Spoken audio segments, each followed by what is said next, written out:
Seguimos avanzando aquí en el mundo ahora de France 24 para contarles todo lo que está sucediendo en el mundo. Vamos con nuestros titulares. Las Fuerzas Armadas de Venezuela, a través del ministro de Defensa Vladimir Padrino López, aseguran que preservarán a toda costa la integridad territorial y el actual sistema constitucional y democrático. Una respuesta a la amenaza de Donald Trump de bloquear los buques petroleros sancionados que entren o salgan de Venezuela. Y el presidente de Brasil, Luis Inácio Lula da Silva, amenaza con retirarse de las negociaciones entre la Unión Europea y el Mercosur si no se llega a una firma definitiva este mes. Del lado europeo, Emmanuel Macron y Giorgia Meloni presentan especialmente reticencias al acuerdo. El presidente ruso Vladimir Putin asegura que Rusia alcanzará sus objetivos en Ucrania ampliando la que llama zona de seguridad. El líder ruso asegura que prefiere hacerlo por la vía diplomática, pero que si no se logra, lo hará por la vía militar.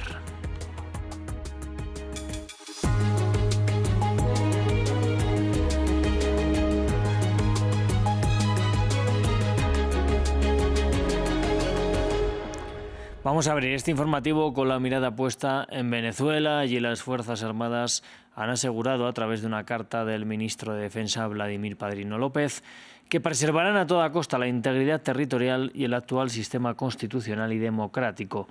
Es la respuesta oficial a la amenaza de Donald Trump de bloquear los buques petroleros sancionados que entren o salgan de Venezuela.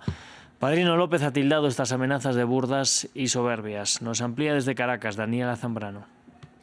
La administración de Nicolás Maduro acusó al presidente Donald Trump de violar el derecho internacional, el libre comercio y la libre navegabilidad al anunciar un bloqueo de los buques petroleros que entren y salgan del territorio venezolano que estén sancionados. A través de un comunicado, el gobierno venezolano calificó el anuncio como una amenaza grotesca, temeraria y grave y advirtió que denunciará el caso ante la Organización de Naciones Unidas. Incluso, Nicolás Maduro sostuvo una llamada con el secretario general de la ONU para hacer formalmente el reclamo. La estatal Petróleos de Venezuela también emitió un comunicado en el que niega el impacto del bloqueo petrolero anunciado por Estados Unidos y asegura que las exportaciones de crudo y sus derivados se desarrollan con normalidad y que sus buques se mantienen operativos. El ministro para la Defensa de Venezuela, Vladimir Padrino López, calificó de delirantes e incoherentes las declaraciones de Trump, quien acusó a Venezuela de robar su petróleo cuando el petróleo subyace en territorio venezolano y cuestionó la inacción de organismos internacionales. También aseguró que la Fuerza Armada preservará a toda costa la integridad territorial del país. Según el portal digital Axios, el gobierno estadounidense monitorea 18 buques petroleros que están bajo sanciones de Washington y que estarían en aguas venezolanas. La Asamblea Nacional, controlada por el oficialismo, realizó una sesión extraordinaria para repudiar la acción de la administración de Donald Trump. Desde el despliegue militar de Estados Unidos en el Caribe se han destruido 25 embarcaciones, tras las cuales 95 personas han resultado fallecidas. Y en medio del aumento de tensiones entre Estados Unidos y Venezuela por los ataques contra lanchas acusadas de narcotráfico en el Mar Caribe y en el Pacífico, el gobierno de México hizo un llamado urgente. La presidenta Claudia Sheinbaum pide a las Naciones Unidas evitar lo que denominó como derramamiento de sangre. El secretario general de la ONU, Antonio Guterres, se limitó a pedir moderación y una desescalada a ambos países. Habló además con Nicolás Maduro, a quien le trasladó este mismo mensaje. Por su parte, el mandatario brasileño Luis Inácio Lula da Silva mostró preocupación por la situación de la región. Quiero decirles que estoy preocupado por América Latina. Estoy preocupado por las actitudes del presidente Trump hacia América Latina, las amenazas. Ya saben, estoy preocupado. Vamos a tener que estar muy alerta. Vamos a tener que prestar mucha atención a este tema. Mauro, si viajas, no te vayas lejos. Vamos a quedarnos aquí porque, quién sabe, podríamos necesitar hablar con alguien y yo estaré aquí en Brasil. Yo mismo viajaré a algún lugar muy cerca. Bueno, pues también Luis Inácio Lula da Silva presiona a los líderes europeos para que se firme esta misma semana el acuerdo entre la Unión Europea y el Mercosur. Lula aseguró que si no se llega a un consenso, este mes se retirará de las conversaciones y no volverá mientras él sea presidente. Especialmente Francia e Italia muestran reticencias y piden aplazar esa firma. Para analizarlo, vamos a hablar hoy con Ignacio Bartesaggi, él es director del Instituto de Negocios Internacionales de la Universidad Católica del Uruguay. En primer lugar, gracias por estar con nosotros y preguntarle por qué es tan importante la firma de este acuerdo para Lula, qué se está jugando en materia internacional. Buenas tardes, con todo gusto. Se está jugando mucho porque Lula apostó a la cohesión del Mercosur y está también en una situación bastante incómoda en el liderazgo regional por Milei. Y un Milei en Argentina que se acerca a Estados Unidos y que anuncia un acuerdo comercial con Estados Unidos, un Uruguay que también anuncia su inicio de negociaciones con el CPTPP. Entonces Lula quiere mantener la cohesión del Mercosur y para eso había apostado a que iba a lograr cerrar, o mejor dicho, firmar el 20 de diciembre el acuerdo con la Unión Europea, que bueno, que está atravesando muchas dificultades en Europa en este momento para que el Consejo finalmente dé el ok, ¿no? Claro, por otro lado se suma Italia, las reticencias que anteriormente ya tenía especialmente Emmanuel Macron. ¿Qué hay detrás de esta postura cuando parece que el acuerdo en general podría ser más beneficioso para la Unión Europea? Sin lugar a dudas que en términos de industria y servicios se ve beneficiado más la Unión Europea que el Mercosur. El Mercosur gana algo en agrícola, pero allí ahí están las cuotas, está también la salvaguardia agrícola, que fue enviada por la Comisión Europea al Consejo y al Parlamento, y que en el día de ayer el Parlamento aprobó incluso una salvaguardia agrícola reforzada. Quiere decir que realmente tiene todos los instrumentos para defenderse de un eventual crecimiento de las exportaciones agrícolas de Mercosur a Europa. Así que no se entiende lo que está ocurriendo, no tiene que ver con el Mercosur, tiene que ver con una agenda propia de la Unión Europea, con problemas fiscales en el caso de Francia, en el caso de Italia, con las discusiones que se tienen en otros puntos de la agenda de la Unión Europea y bueno, ese no apoyo de Meloni hace que Francia logre el país que estaba necesitando y la población que estaba necesitando para bloquear el acuerdo. Claro, en ese punto también es interesante ver cómo Lula da Silva ha querido remarcar que las exportaciones agrícolas del Mercosur no afectarían a la Unión Europea. ¿Esto es así o sí que podríamos ver algún tipo de afectación?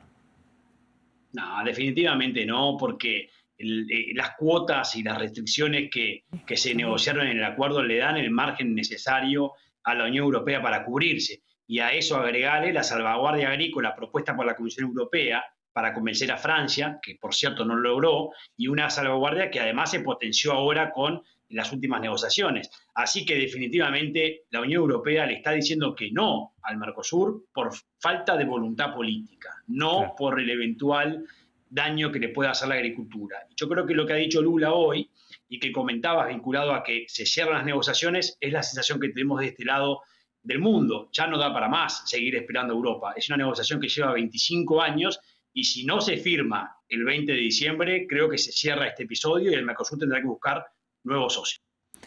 Y ya muy brevemente, Ignacio, si no se firma ahora mismo este acuerdo, ¿hasta dónde se podrían ir los plazos?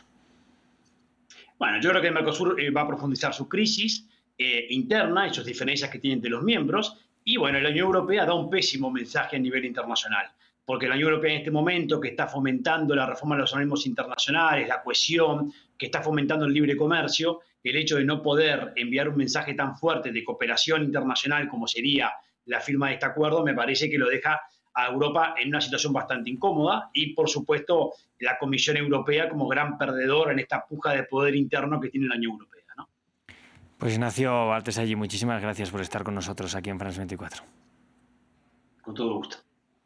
Vamos a hablar ahora de la guerra en Ucrania. Según el medio estadounidense Político, dos fuentes cercanas a las negociaciones de paz afirman que se espera que oficiales rusos y estadounidenses se reúnan este fin de semana en Miami. Ucrania había confirmado anteriormente que enviaría también a representantes a este encuentro, apoyando los renovados esfuerzos de la Casa Blanca. Antes en el día, Vladimir Putin aseguró que Rusia alcanzará todos sus objetivos y seguirá ampliando lo que llama la zona de seguridad, ya sea por la vía diplomática o militar. En primer lugar, los objetivos de la operación militar especial se alcanzarán sin duda. Preferiríamos hacerlo y eliminar las causas profundas del conflicto mediante la diplomacia. Sin embargo, si la parte contraria y sus superiores extranjeros se niegan a entablar conversaciones sustanciales, Rusia garantizará la liberación de sus territorios históricos por medios militares. Y en noticias de Medio Oriente, este miércoles, en el norte de la Cisjordania ocupada, Un grupo de palestinos recogió sus pertenencias antes de que el ejército de Israel procediera con la demolición de 25 edificios residenciales en el campo de refugiados de Nur Shams. Esto en paralelo a los planes de Tel Aviv de seguir con la construcción de viviendas en asentamientos ilegales. Nos lo cuenta Marta Moya. Cacheos y humillaciones frente a sus pertenencias. En el campo de refugiados de Nur Shams, en la Cisjordania ocupada, un grupo de palestinos recogió este miércoles sus enseres en pequeños camiones bajo la atenta mirada del ejército israelí, antes de proceder con la demolición de 25 edificios residenciales, en una zona ampliamente controlada por las Fuerzas Armadas de Tel Aviv desde principios de 2025, cuando lanzaron un macrooperativo destinado supuestamente a erradicar a los grupos armados palestinos en los campamentos de refugiados del norte del territorio palestino. Vine aquí para recoger algunas de mis pertenencias de la casa, pero la encontré completamente destruida. No nos dejaron nada, ni ventanas, ni puertas, ni armarios, ni nada. No hay nada habitable en la casa.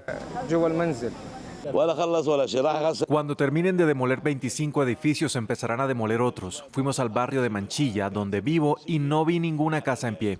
Quizá una o dos parcialmente, pero ya no eran habitables. Un barrio entero sin una sola casa. Nadie puede vivir en Manchilla, ni siquiera en el propio campamento que está destruido. En paralelo, Israel avanza con sus planes de construir 9.000 unidades de vivienda en el asentamiento ilegal de Calandilla, en Jerusalén Este. Un plan similar al E1, que busca de facto dividir físicamente el territorio palestino, con miras a evitar un eventual Estado palestino. Las operaciones en Cisjordania se han multiplicado desde octubre de 2023, creando el mayor desplazamiento de población civil desde 1967, según Naciones Unidas.